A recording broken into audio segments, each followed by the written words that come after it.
we've never seen an experiment on this scale. Right. You know, this isn't just like Reagan coming in and cutting some taxes and deregulating. Look at, by the way, what that did. We're still living with the outcome of that. This is a whole other order. And so if we don't arrest it soon, you know, we're going to be living with it for the rest of our lives.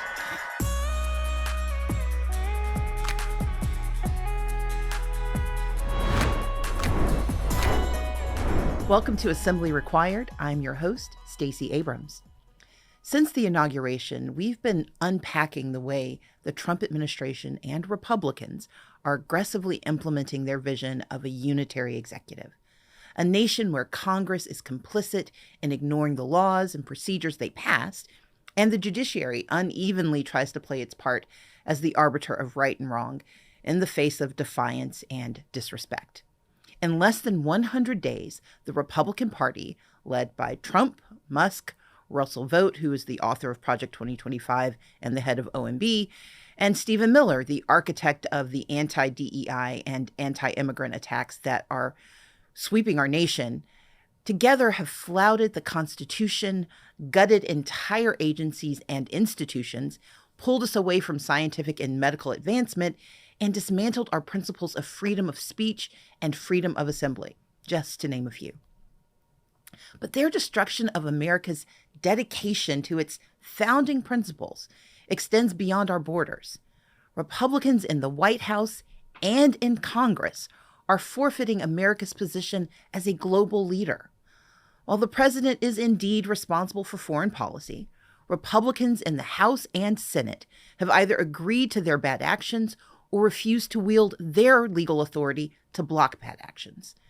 The United States has withdrawn from the World Health Organization, undermined the United Nations and the International Criminal Court.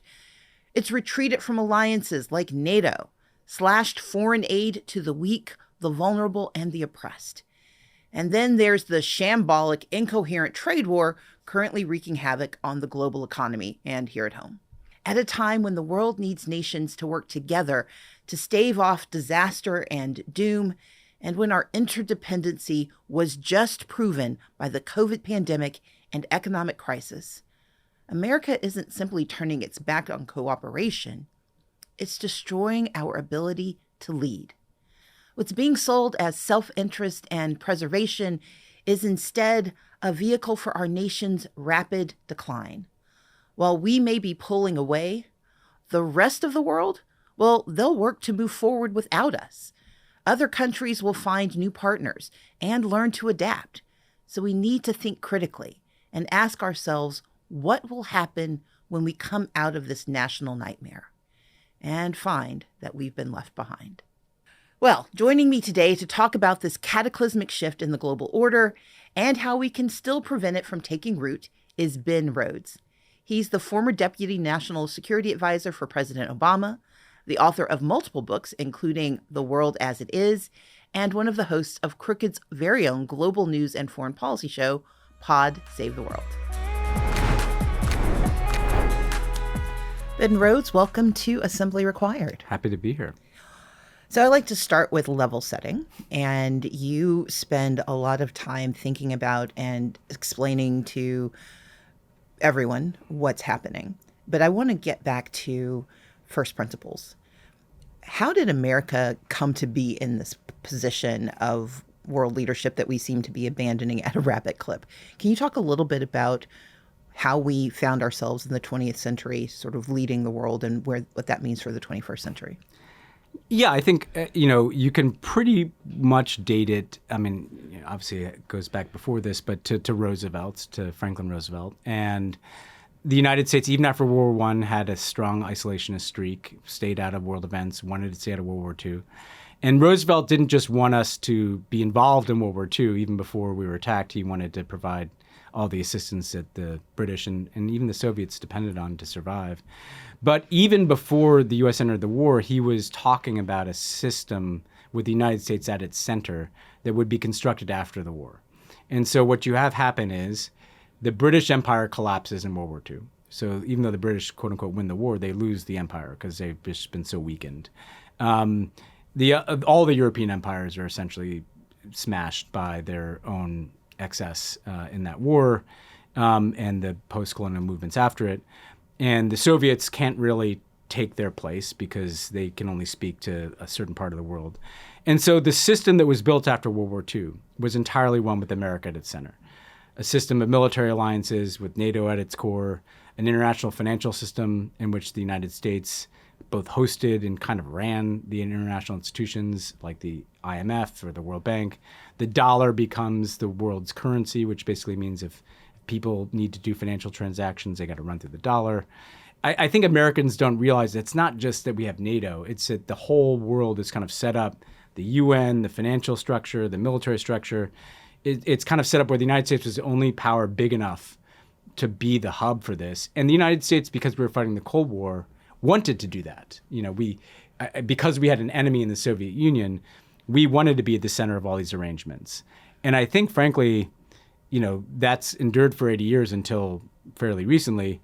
But it was starting to fray even after the Cold War, because Americans are like, well, why are we spending all this money over here? Why are we spending all this time around the world? But I think until now, Americans didn't realize how much they were getting out of that. They only looked at what they were putting into it. And the reality is we were getting far more out of it than we were putting into it.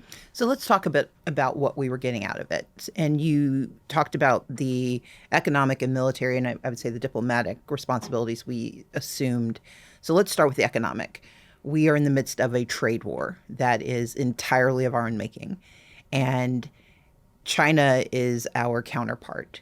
China has long used economic power as its soft power, and it spent a lot of time investing in nations, investing in continents. I mean, Africa and the Belt and Road Initiative is an extraordinary thing to behold when you see it. You have China investing in South America, building alliances. Talk about what the economic impact of our new global disposition is and what you're seeing happen on the economic front. Yeah, there's kind of a strategic piece of this, and then there's a piece that I think is going to hit Americans harder, which is just America being at the center of things. On the strategic piece, we've been behind China for a long time in terms of seeing the future growth in the global economy. So China looks at Africa, it looks at Latin America, and it sees the future. It sees future influence. It sees, importantly, the industries of the future depend on raw materials from those places. So the reason the Chinese spend a lot of money in Africa is they want to be the leaders on clean energy. And a lot of the inputs, the kind of minerals and resources that go into batteries, that go into solar panels, that go into certain kinds of technology products come from African resources. And I think in a sad way, the Belt Road kind of mimics some of the European colonialism in Africa. Like, we're here to extract this from the Democratic Republic of Congo, and we're not really sure. We're building some roads, but we're building roads in kind of East India Company way to get stuff from the mine to the port so we can get to China. But nonetheless, they were way ahead of us, and they were spending a lot of money in these places. I think there's something more fundamental here, though, which is that the tariffs are dealing with a problem that doesn't exist. And yes, there's a problem of deindustrialization. There's a problem of outsourcing of jobs from the United States, and Americans would like to correct that in some fashion. But what Trump was trying to fight in the trade war was trade deficits. So essentially, the problem he's trying to solve is that we are, we're spending more money in these places, and then they're buying from us. That's flawed for a whole number of reasons. One is that, some of these countries are just poor countries. Cambodia, which has huge tariffs that were going to be put on it, can't afford to buy stuff from us. You mean Mauritius doesn't have excess dollars to be thrown around? They're not going to start buying widgets from the United States. But much more importantly for Americans to understand is that we consume far, far more than we produce. Think of the trade deficit like a credit card, We are essentially running these huge deficits that are financed in part by countries like China buying U.S. treasuries, essentially parking money in U.S. dollars, so that we can buy stuff from them that we can't afford. So the trade deficits are basically, as bad as it feels for a lot of Americans out there, the trade deficits have been basically financing our standards of living. And so if you try to eliminate them all, it's actually us who are going to get much poorer, and these countries are going to stop, financing our debt. And actually that bill is going to come due faster for us. We're not going to be able to run $1 trillion deficits. We're not going to be able to carry this huge debt load. So that's a little wonky, but the way to basically think about it is that Trump is trying to stop us from being able to purchase things from other countries that we already can afford. And that doesn't really solve any problem. And it also completely disrupts the global economy. The one other piece of this I'd mention, Stacey, is that there's these other things that are beginning to be hurt. Tourism, the plunge in tourism, which is over 10%, could cost us like $90 billion this year, tens of thousands of jobs. The fact that we get these really skilled engineers from places like India, those are the people in part developing artificial intelligence in this country.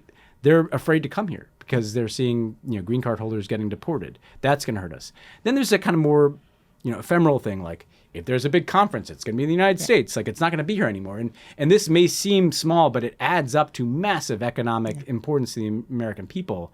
Just take tourism and travel alone. Like, imagine like whole communities that are going to not really be able to maintain their economy without tourism. Well, we know Nevada. I mean, Las Vegas is losing thousands of dollars a day because this isn't you don't wake up in Paris and say, I'm going to have a conference in Las Vegas on Thursday. You have lots of lead time, and they're not seeing those plans being made. They're not seeing those reservations being made, which means it's not just a short term, but it's a long term issue. Yeah, that's right. And there'll be these, there was an anecdote where like a French researcher who's quite prominent was stopped at a airport, and they checked his phone and found anti-Trump kind of social media and didn't let him in the country, right? That was a huge news story in France. Yeah. And just one anecdote like that can devastate tourism from France to the United States. It's hard for me to get my mind around, put aside even the kind of social disconnection from the world, how much economic input that's going to end up being. Because that is just pure money coming in here that is not going to come in anymore. Nothing is more beneficial from a trade deficit standpoint than people just visiting the United States and spending money here. And that's going to go off a cliff. Well, and we've already seen that cliff happen with our neighbor, Canada. And today they're having an election. Would love for you to talk again on the economic frame, what it means, not just the trade war, but just the fights that Trump and the Republicans have picked with Canada and how it's changed the geopolitical relationship we have with our, one of our nearest neighbors.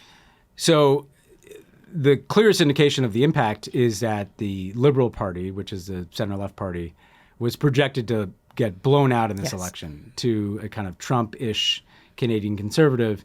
And the only thing that's changed, well, Justin Trudeau stepped aside, but it's not just that. It's Trump's trade war completely flipped Canadian politics in the direction of the Liberals, because the Canadians are like, well, we don't want a Trumpy guy. We want this guy, Mark Carney, who's the Liberal candidate, who's standing up to Trump, who's kind of putting forward a Canadian brand of nationalism, which I've never seen before, and also has experience. But also, Canada is beginning to sell its resources to China. Yes. China has been bullying the Canadians for years. Like, they've been arresting Canadian citizens who are critical of them.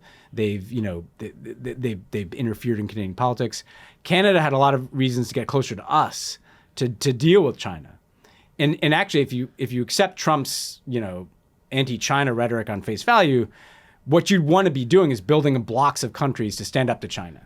The U.S., Canada, Europe, Japan, South Korea. You want to be building your team so that we can stand up to things we don't like that China's doing. Instead, because of what Trump's been doing, Canada, which usually just ships its energy, it's a huge amount of natural gas and oil that it produces to the U.S., is now selling that to China.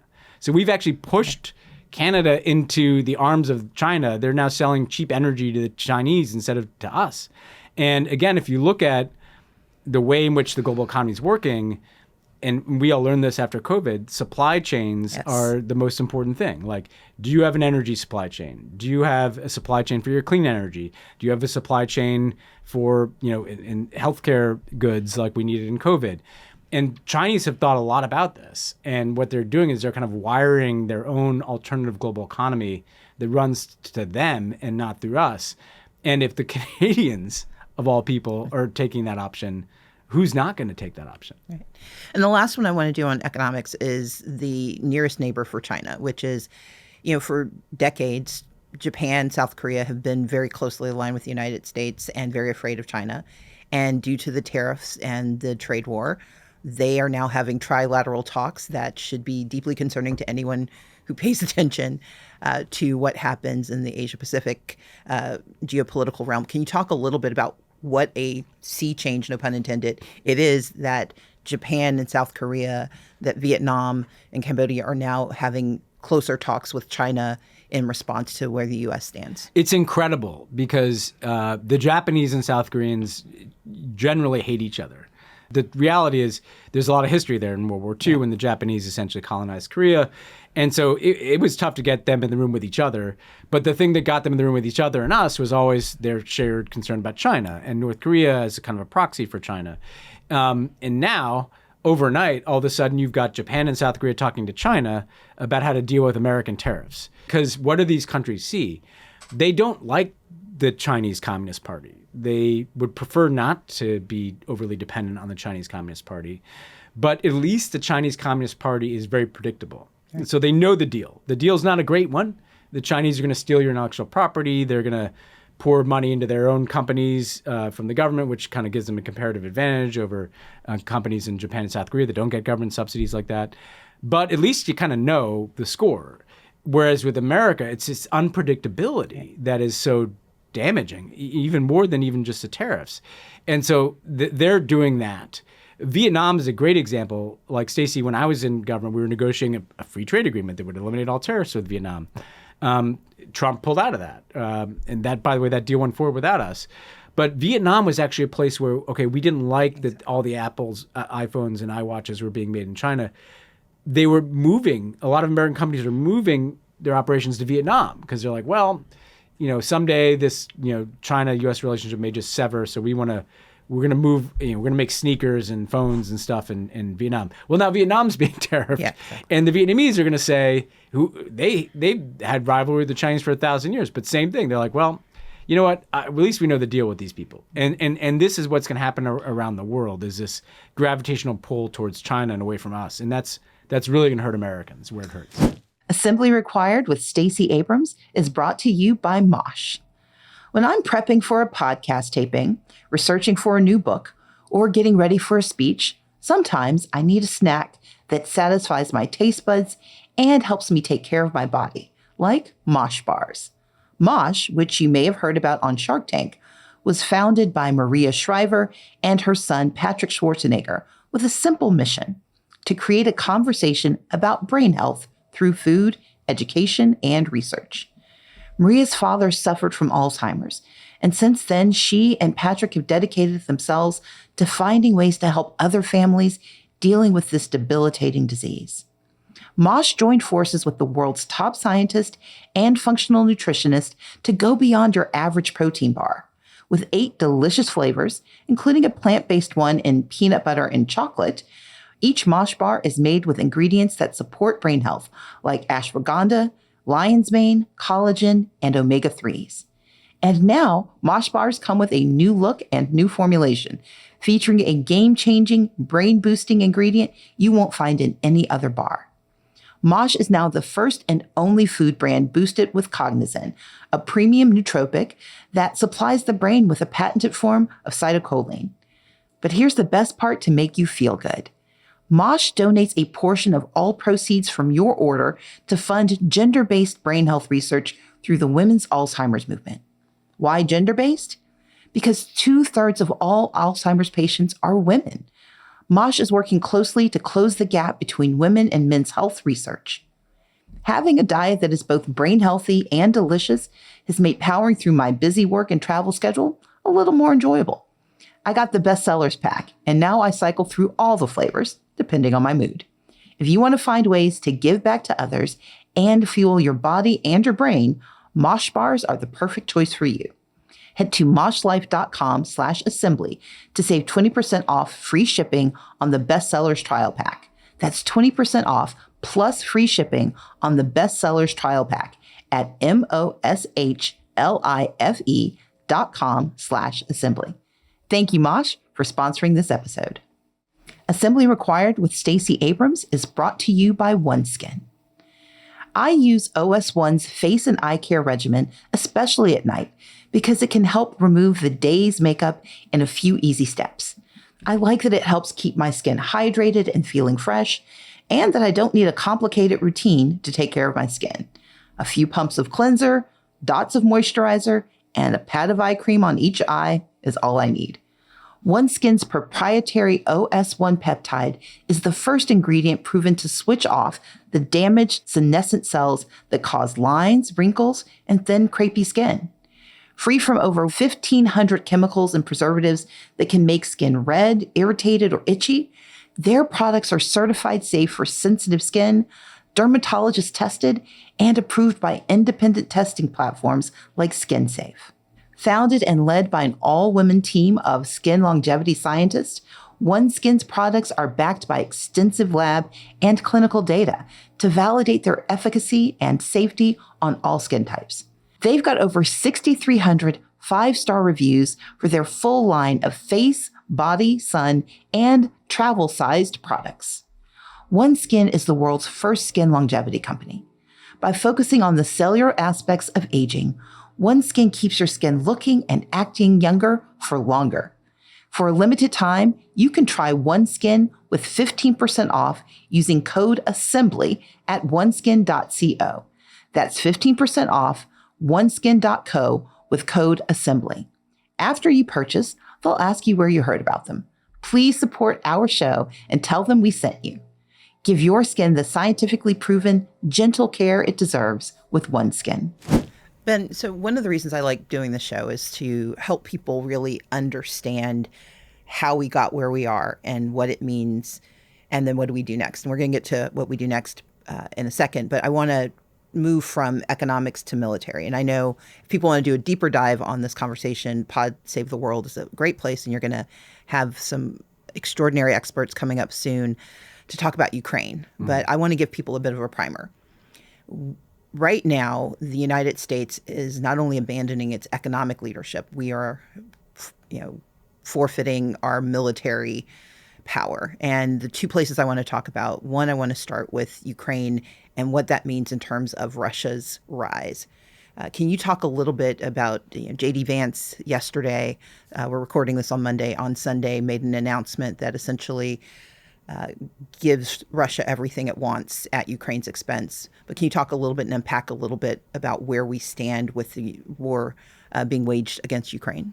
Yeah, so when Putin did his full-scale invasion of Ukraine in 2022, what he clearly wanted was to either kind of completely conquer Ukraine or to defeat it militarily, annex a huge chunk of its territory, and make sure that there was kind of a Russia-friendly, corrupt leader in place in Kyiv, as part of a broader project of intimidating all of their neighbors, maybe taking territory from other places. There are other former Soviet republics that Russia would like to annex pieces of them. But also importantly, to kind of break apart the U.S.-European alliance so that Russia once again was kind of a power in that part of the world on par with at least the United States, right?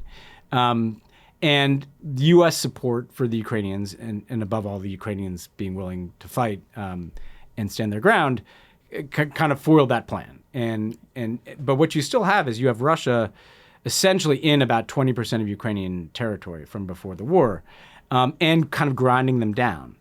And if the United States were to withdraw its support from Ukraine, it could not sustain the war against a much larger neighbor. Maybe the Europeans could fill some of that space, but they couldn't make up for what the United States provides to the Ukrainians. Now, Trump comes in and says, I don't want to keep providing this, support for the Ukrainians. I would like to make a deal to end the war. First of all, Americans should understand the money we spend on Ukraine, most of it is spent in the United States. We basically are paying American defense contractors to produce more stuff that we then ship to the Ukrainians. So you may not like the military-industrial complex. I'm not a huge fan of it, but it is kind of a misnomer that we're like writing a check to the Ukrainians. We're writing a check to American defense contractors who employ Americans to produce stuff to send over there. But put that aside. What the Trump administration has done in the negotiation is said all of the the best outcomes of any, if you're someone like me or, looks at how could this war end? Trump is basically saying like all the outcomes that Russia wants.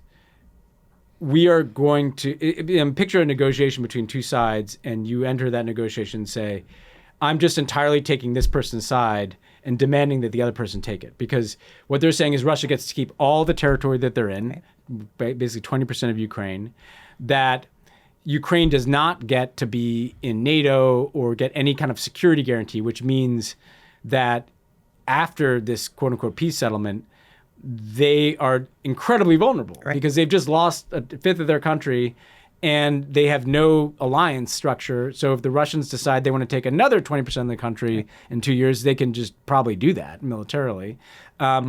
And we're going to cut the Ukrainians off, and we're going to lift sanctions on the Russians so that they can start growing their economy. So basically, if you're Putin, you're getting every single thing you want without having to win it on the battlefield. You're getting it gifted to you by Trump in the negotiation. And that's both dangerous for, obviously, the Ukrainians, but it also kind of unravels the basic premise that the United States is a backstop for Europe's security. Okay. So everyone in Europe is going to be left to wonder, well, what happens if the Russians invade the Baltic countries, the three countries that are north of Ukraine? What if they, push into, Poland? And look, I don't think that's likely, but it's not impossible. I mean, the reason we started this whole conversation of why did the U.S. do this in the first place, it's because after World War II, it's like, what we've learned?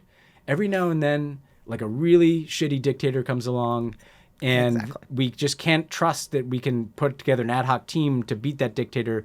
So we need things like NATO to stop that from happening. And so what I worry about is maybe Putin is that guy.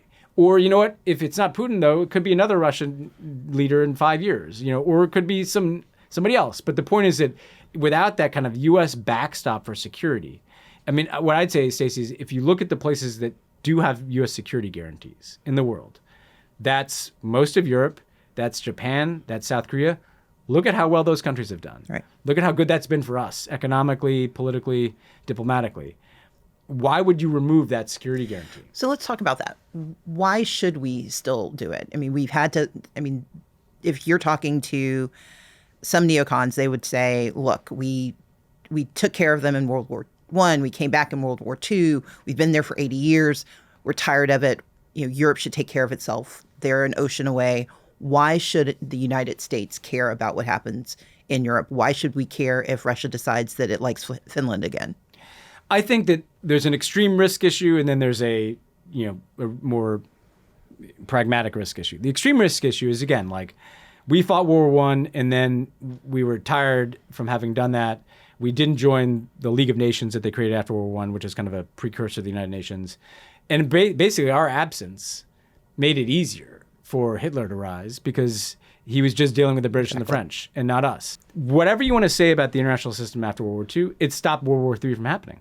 There were a bunch of terrible things that happened. Can you say that again? Yeah, I know. But Obama used to always say this to me, that is not a small win. Yes. This is especially when you have nuclear weapons involved, right? And so the point is that if there's suddenly not a security anchor, if there's suddenly not these institutions, you're just betting that a Putin or a Xi or a Trump, for that matter, is not going to be the person that knocks over the domino that leads us right back into a world war with nuclear weapons.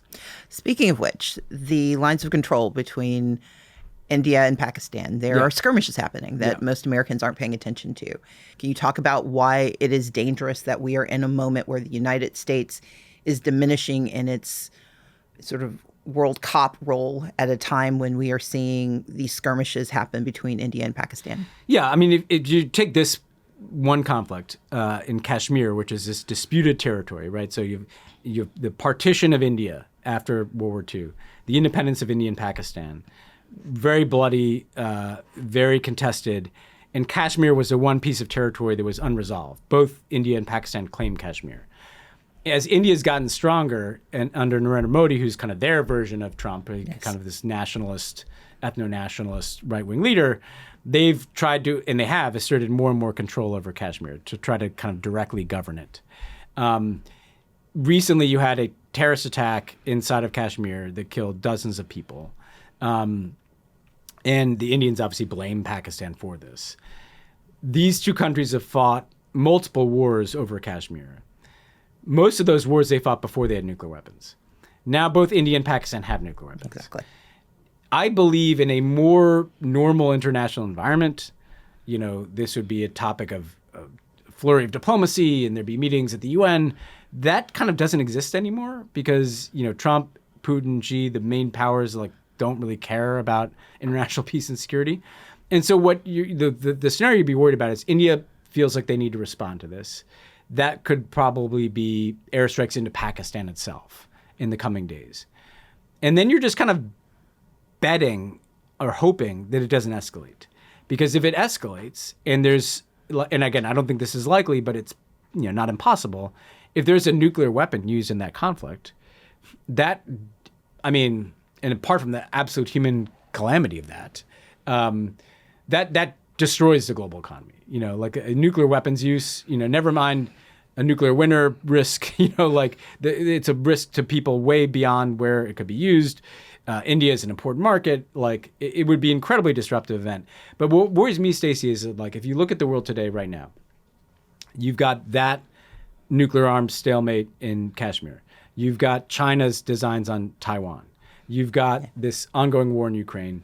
And you've got this Israeli kind of state of war against multiple countries in the Middle East, including Iran, which is trying to develop a nuclear weapon. That's 4 flashpoints I'm looking at that could very well get worse. And there's not a system in place in the same way that there had been. Again, not that the system was perfect, but the system was meant to prevent the worst outcomes from happening. And I feel like we're, to use an economic term, we're just carrying way too much risk. We're just kind of counting on the fact that people will only escalate so far.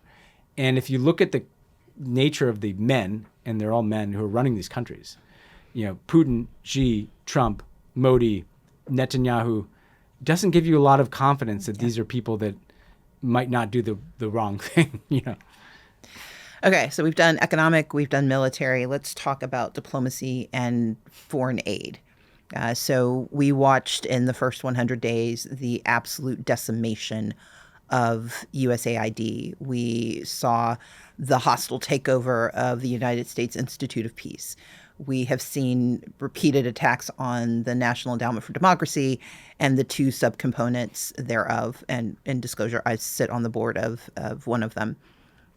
We have watched national disasters hit around the world, global disasters hit, and the United States has not been prepared to respond.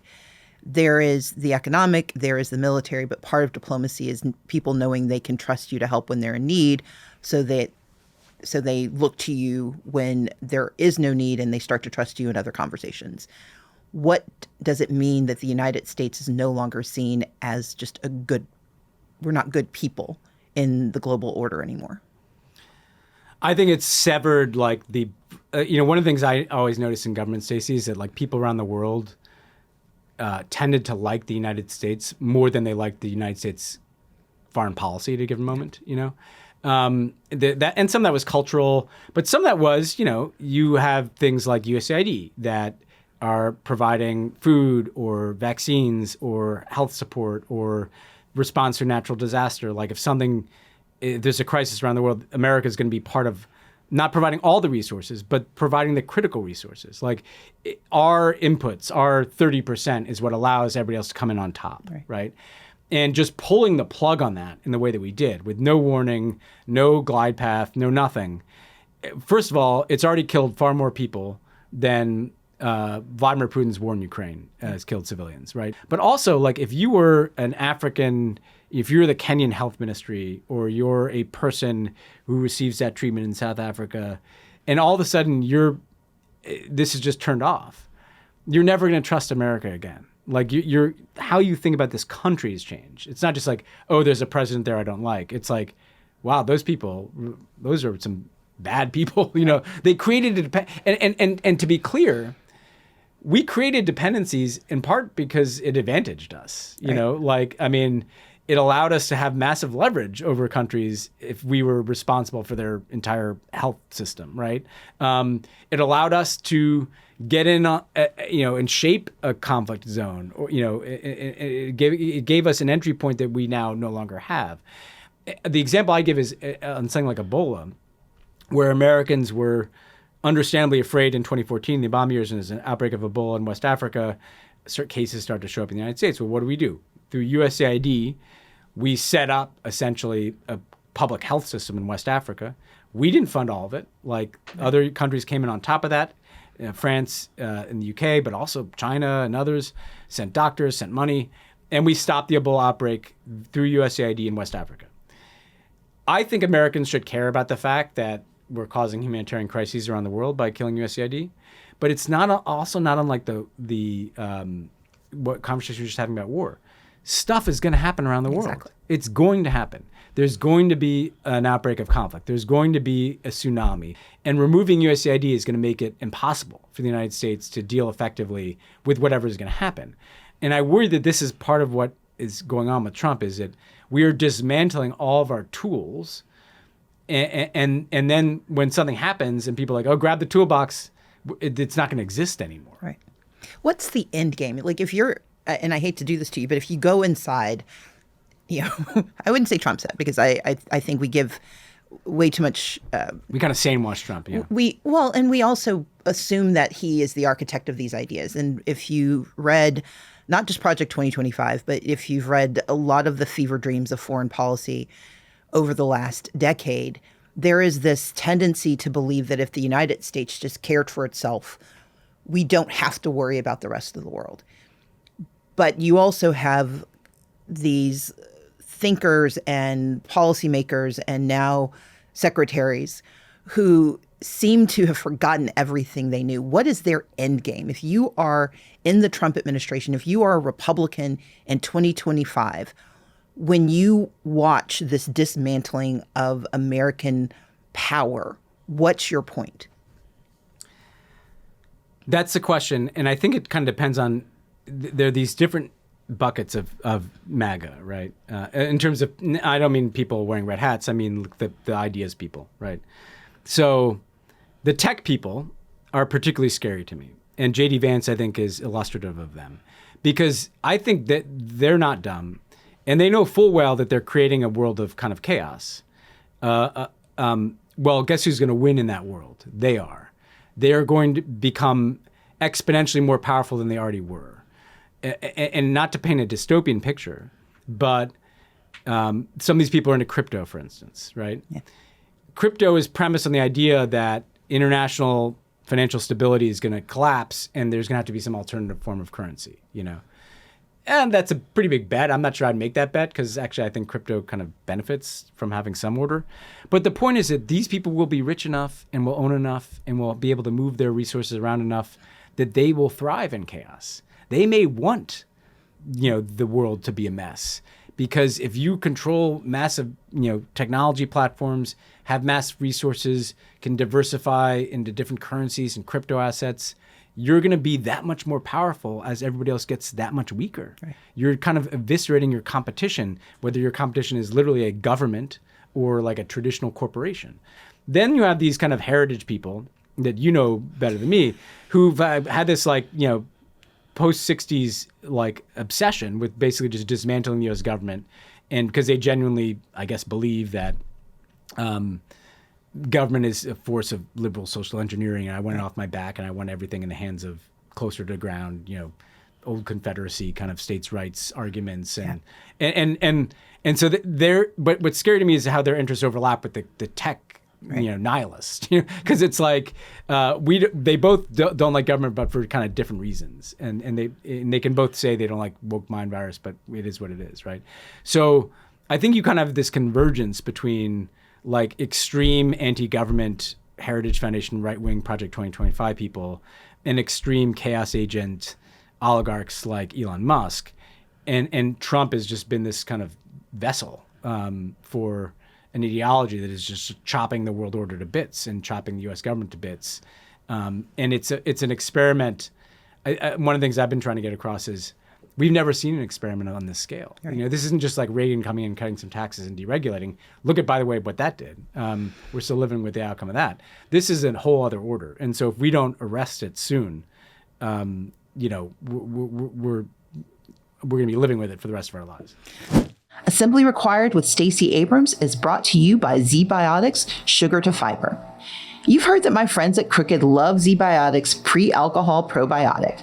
Well, I have exciting news. Their team just released another product to help you get more fiber into your diet without changing what you eat. Americans do not get enough fiber in their diet. And if you're like me, it's probably because it's so hard to do. That's why I find ZBiotics Sugar to Fiber Probiotic Mix so useful. The PhD microbiologist over at ZBiotics understand that 95% of Americans don't get enough fiber. So they genetically engineered a probiotic drink mix called Sugar to Fiber. Sugar to Fiber turns sugars in the foods you eat into prebiotic fiber called Levain fiber. It's really hard to get Levain from a typical diet, and it helps to improve the amount and diversity of fiber your body receives. I like that we can use Sugar to Fiber to introduce more fiber into our diets without having to make big changes to our routines. The brilliance of Sugar to Fiber is the ability to convert the sugar you're already consuming into something more productive and towards a healthier outcome. As I get older, gut health becomes more important to me. That's why adding ZBiotics Sugar to Fiber to a daily routine can help us all get the diversity of fiber our bodies need. Go to zbiotics.com/assembly and use assembly at checkout for 15% off of any first-time orders of ZBiotics probiotics. ZBiotics have a 100% money-back guarantee, so if you're unsatisfied for any reason, they will refund your money, no questions asked. And thank you, ZBiotics, for sponsoring this episode. So you just published this fantastic op-ed that I encourage everyone to go and read. And in it, you talk about what comes next. How do we emerge into the next iteration of the U.S.? And I still want people to go read the op-ed, but tell us what you think. Well, I think, first of all, we have to kind of remember that for all the conversation we've been having, a country is bigger than its government at any given time. America's relationship with the world is bigger than what its government is doing at any given time. And there are things that American institutions and Americans can be doing right now to maintain connectivity. Obviously that starts with like institutions not capitulating, like law firms and universities. But going that extra mile. No, foreign students are welcome in these communities. Right. Like, we want to maintain our connections with our international business clients, customers. We want to go that extra mile to make tourists feel welcome, or recently arrived refugees feel welcome. If we are states and municipalities, we want to stay a part of the global effort on climate change. There's a lot that can be done to just kind of maintain that connectivity. But then I also think what we need is a broader kind of reimagining.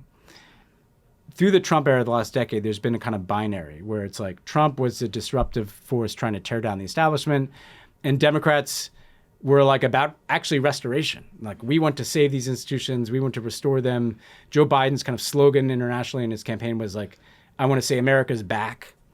Like, we have to let that go, because that's not coming back, right, just practically. But also, like, the rest of the world is not going to accept that. We can't just be like, hey, we're back, and assume we get an election in 3 years and Trump loses or Vance loses, whoever it is. Nobody's going to want an American president to be like, we're back and everything's going to be the same. So we need to spend this time both fighting back against Trump, but kind of imagining what is a more normal way for the United States to be a country in the world. We are on a glide path out of these institutions, but what can better take its place? I would argue, from a policy side, that should basically be a negotiation like we had after World War II. Let's sit down with the Chinese and say, you know what? We got to negotiate. Take an issue like artificial intelligence, which has a potential to transform life on this planet, to dismantle the remaining jobs that we have, huge security risks. Like, instead of like fighting with them about like who's going to get it first, we're all going to get it. Right. Why aren't we negotiating like how that moves out into the world? Just like we should be negotiating how we're going to deal with clean energy instead of creating different economies that are the worst way to deal with climate change. So I would argue that America should be thinking about how do we negotiate our way back in to a more durable set of arrangements with the rest of the world. And there's some excitement in that. Like, to take USAID, like, it's horrifying that this happened and should not have happened. Okay, what is the next Democratic president? What is the international development agency that they build? Right. That could be better than USAID. Like, that's an exciting thing to think about, even if you wish that we weren't here. And then the last piece is what you do here, which is I don't think any of this is possible without like a degree of mobilization in this country, in which people feel some sense of civic identity. I mean, part of what Trump is taking advantage of is we don't have a shared identity, you know. How do you build it? What's that identity for the 21st century? I mean, we've nicknamed at least two of our generations or three, based on our interaction with the international world order. We had our silent generation, our baby boomers. I'm Gen X. They just kind of gave up when they got to us. Yeah, me too. Yeah. They started just throwing letters at us. Exactly. You know? Yeah. So what is that next identity? Is it an identity where we say we're one of you? Is it an identity where we still try to assert some leadership because we hopefully still have a currency that people use? Like, ideally, where do you see that emergent identity beginning to be shaped? I think that we will matter a lot because we will still have the most powerful military. We will still have the biggest economy. What we will not have is all that trust and credibility. Mm-hmm. I think we can find that trust and credibility in a different way. Number one, we should have an advantage because we have everybody here. Like, we are actually like the world in miniature. Like, there's not another country that has and here I'd lean into diversity as a strength. You mean diversity, equity, and inclusion are positive foundational benefits that should be leveraged in order to build the American narrative in the 21st century? Yes. Thank you. It is a massive Never thought about that. comparative advantage that we have everybody here. You know? Like, there's not a country on earth that does not have a diaspora population here. Yeah. If we can figure this out, then the world can figure it out. Yeah. And the world knows that. They know that about us. And they also, by the way, know that when we cared about immigration, like, their cousin was successful in America. Like, or their uncle sent money home from America. Like, they created all these intangible ties, right? So one thing is yes, embracing full diversity as a strength, but and total diversity too. I mean, more foreign students, like a legal immigration system that it should be a huge advantage for us. That's one thing. I think another thing though that's really important is I think the next what is ripe is people everywhere are as someone who travels a lot around the world, at a government level and an individual level, are terrified about what technology is doing. They don't like what social media's done to their politics. They don't like what AI might do to their economies. They don't like that we're kind of all being reprogrammed. And actually, a lot of these technologies emanate from the United States. There is some very interesting grassroots stuff happening in this country already around, hey, I don't want phones in school. Or we have to think about like the public health aspects of this more methodically. America, because we are if we're willing to be tough with our own tech companies, which I think the Democratic Party should be willing to do after what's just happened, like, it is time to lead. Because so many of these issues, whether it's AI or climate change, are very tech dependent.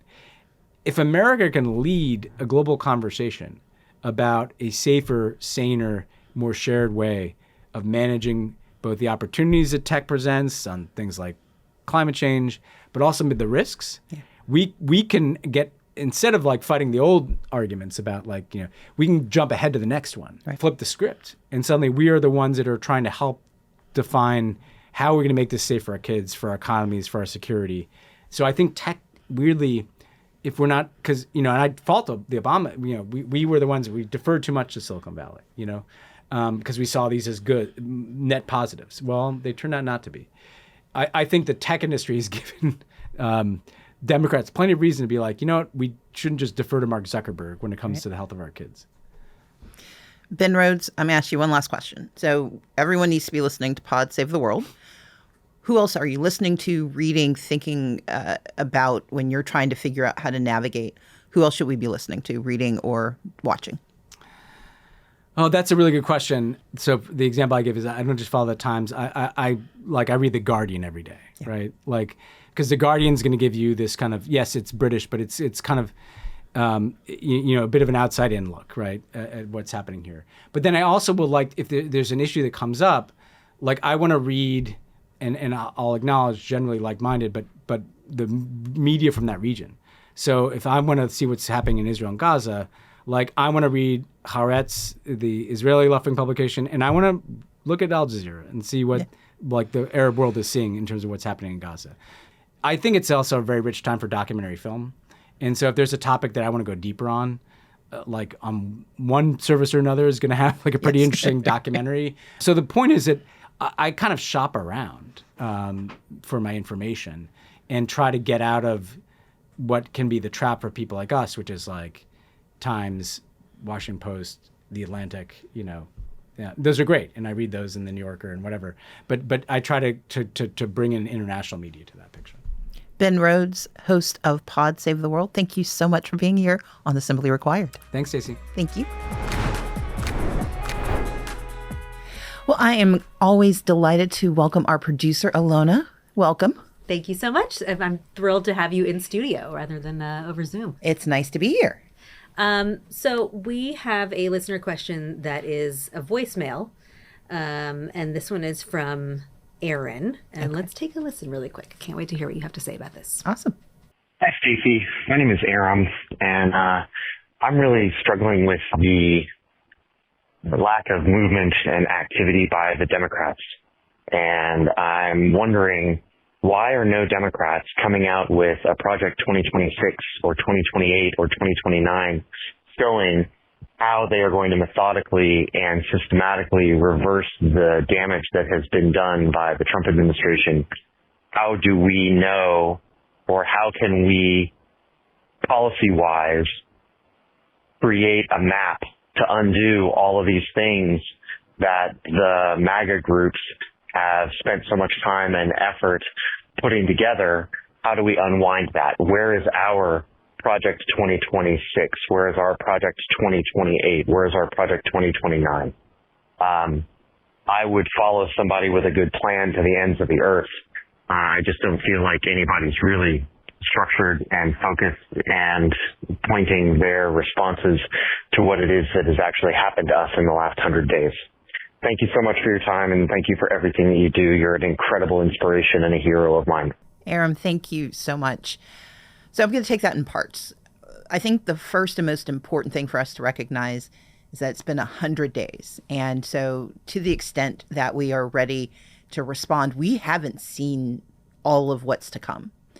And I don't say that to scare us, but I do say it to prepare us that as bad as it's been, there's more in store. And we're going to spend time through this show walking through phase 2 and phase 3 and phase 4 of Project 2025. So I think what we need to do for ourselves is just level set and prepare for what's to come. The second is to say that people are doing this. Right now, you have organizations that are quietly collecting data. They are mapping what is happening. They are trying to preserve what is being erased. And they're not saying a lot out loud because it would put a target on them. And I think, Alona, you and I have talked about this a little bit. When you are trying to build something new, you got to make sure that you have the freedom to build. Mm-hmm. And so a big piece of what we need to hold to is that there are good groups out there doing important work. I try to name them as we go through these shows so that people understand that folks are working. But we're not going to see this sort of coalescing just yet, because for a lot of those groups, they will be the targets of what's going to come next. I mean, I personally am facing some challenges right now because of how vocal I've been, and I'm in a pretty good position to say things. Imagine if you are one of those groups that's trying to map the erasure of history, that's trying to restructure how we deliver foreign aid, as we talked about with Ben, the groups that are trying to understand what this carnage not only has meant, but will mean. And that brings us to the third part. We are all responsible for what comes next. And Aram, what I love so much about your question is that you're thinking about it, that you're listening to the show, that you're contemplating what should be. I'm in this posture right now where I think we have to stop thinking about who are our leaders And we need to start looking for what is leadership? What does leadership look like? What does it look like at the local level, at the state level, at the federal level, at the international level? Leaders will emerge. We will start to see more people who take on the mantle. But where we are starved right now is that individuals, organizations, people have to show leadership. We've got to take our small domain and do what we can with it. And so I'm proud of you for listening and thinking about this. And I would urge you, not challenge you, I would urge you to start mapping what are the questions that you think need to be answered. Not to say that you have to have the answers, but the way the Heritage Foundation came into being, the architects of Project 2025, they took information from lots of different organizations, lots of different people. It wasn't this monolithic construction. They went to small organizations that had one tiny idea that could dismantle America and said, tell us about your idea. And they went to larger organizations. We've got to do the same if we want to build the next America and rebuild what we have, but also build the things we need. Our responsibility in this moment is to understand where we are, but we also need a vision for tomorrow. What does tomorrow look like? Because I don't think it is doing what we had done before, because a lot of that wasn't good enough. And it was why they were able to winnow in and convince 90 million people that it wasn't worth speaking up. So I would argue that we should be using this time not just to build Project 2028, 29, well, what's Project 2040? What do we want next? And I want us to decide. I don't want it to come from the top down. I want us from the bottom up to start saying and dreaming and imagining and then sharing that information. Because if we want to build what's next, if we don't want the wrong people to build it, then we need to be the ones to do it ourselves. Yeah, those are such good points. And I feel like, ultimately what's at the crux there is that it's short-term versus long-term thinking. Like, I know just, as myself, as like a person in the world, I think we all tend to get impatient, tend to get frustrated, say, why don't the Democrats have a response? Why aren't we doing X, Y, Z? But all of that organizing, planning takes a lot of time, right? And it's something that we actually, just to bring it back, since we're doing a foreign policy themed episode that we talk about a lot on Pod Save the World, which is that if you look at China, if you look at Russia, like these are countries that have very long-term plans and long-term goals in terms of their foreign policy. And so they don't care what Donald Trump is doing to, wreak havoc for the next 4 years or for however long, because they know where they're going down the line. And I think that we need to be thinking about that a lot more. Can I just ask a follow-up question to what Aaron was saying, which is that, has the right just been better at doing that than the left? Like, have conservatives been more effective at doing that type of long-term thinking and planning? I would say that they've been more able to coalesce around singular ideas. There's a homogeneity to how they approach government. I mean, let's think back to Reagan's emergence in the 1970s. Ronald Reagan articulated a vision that was very different than Gerald Ford. Like, if people remember, and there's a great podcast called Landslide that really maps this, they were as fractured then as Democrats are now. But what happened was that they decided this coalition of hyper-conservatives decided that they were going to take the next however long it would take to manifest their dreams. And so they didn't have agreement across the board. What they had was determination that their vision of the world would take hold. And that's what we saw happen election after election, year after year, at every level of government. It's why I talk so aggressively about state and local government, because they didn't start just by trying to go after the White House. They went after school boards. They went after county commissions. And so what they did better than us is that they recognized that their outlier ideas could become central ideas if they were intentional, assiduous, and committed to making it so. We've got to do the same thing, but we've got to do something slightly different because we are inherently diverse. We respect equity. We want inclusion, and that's harder because you're trying to bring a lot of folks with very divergent ideas together. And so I think our opportunity is not to say that they're better at it than we are. I think they're more dedicated to holding to it. They try to win hearts and we try to win elections. Our responsibility is to win the hearts of the people so that the elections follow. Politics follow. They should not lead. And we have so many groups and so many people who believe that too. We have to give them better platforms. We have to give them more attention. We have to give them more resources. It is not that the other side is better at it. It's just that they've been more successful at it because they didn't give up when they lost an election. We abandon our people, we abandon our premises, we abandon our principles too often when an election doesn't go our way, instead of saying, how do we push the beliefs that we have as opposed to trying to win the election that we want? Yeah. We get scared. We do. So we got to think big, start small. Exactly. And just on that note, too, I want to say that we've been reading a lot of the comments on YouTube, the emails that people send in regarding some of our latest episodes, or we had the small business owner and we had the farmer on. We had Zane on last week, who was the co-editor-in-chief of a student newspaper at a university.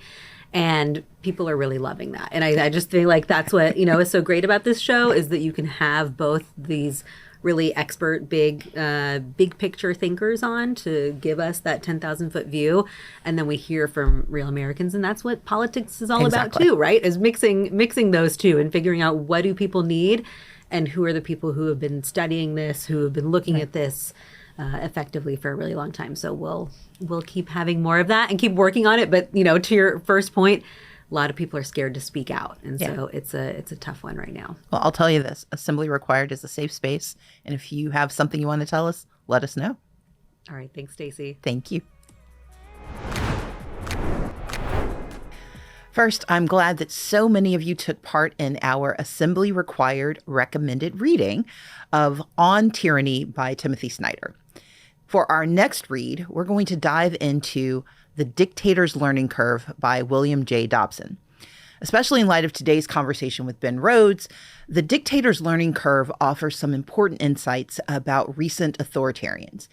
But it also spotlights citizen actions against the rise of tyranny, and it gives us some really critical lessons on how to meet the moment. As always, on Assembly Required, we like to give our listeners actionable tools for facing the challenges of today. So here's this week's toolkit, in which we will encourage you to be curious, solve problems, and do good. First, be curious. To learn more about what's happening in the world every week and get some guidance on how to interpret it, listen to Ben and Tommy's analysis on Pod Save the World. Fantastic show. Wonderful. Number 2, we want to solve problems. Like Ben said, we can't give in. We have to imagine more. Our current government doesn't have to define us as a country. And so do what you can where you are. Volunteer, help refugees. Make certain that you are encouraging foreign students who are coming to your community to stay. Show them that we care and be a part of solving the problem of reversing our departure from the world stage. And finally, do good. The demise of USAID means that a number of nonprofit and non-governmental organizations have had to step into the gap and try to save lives. So I encourage you to visit care.org, which delivers vital health care, nutritious food, clean water, and protection from violence against women and girls around the world. So go to care.org and make sure you contribute. Thanks to our producer, Alona, for that opportunity to talk to our supporters and our listeners. And I am incredibly grateful for the support and the engagement from all of you. But I'd like to reach even more people because we're doing some good stuff here. We've got amazing guests. And we know that there are others who are looking to better understand where we are and people who want to pitch in as we fight for a fairer America and for a world that we can dare to imagine. You can help by sharing an episode that you've liked with someone who may not know what they're missing. And please remember to subscribe to Assembly Required on all of the places that carry our show, including Apple, Amazon, Spotify, YouTube, or wherever you get your podcast. Like and subscribe. Even more, if you like what you hear, rate the show and leave a comment. And of course, please continue to tell us what you've learned and solved or want to hear more about. You can send an email to assemblyrequired@crooked.com or leave us a voicemail, and you and your questions and comments might be featured on the pod like we did today. Our number is 213-293-9509. Remember, we can fix what they are breaking, but there will be some assembly required. So I'll meet you here next week so we can get to work.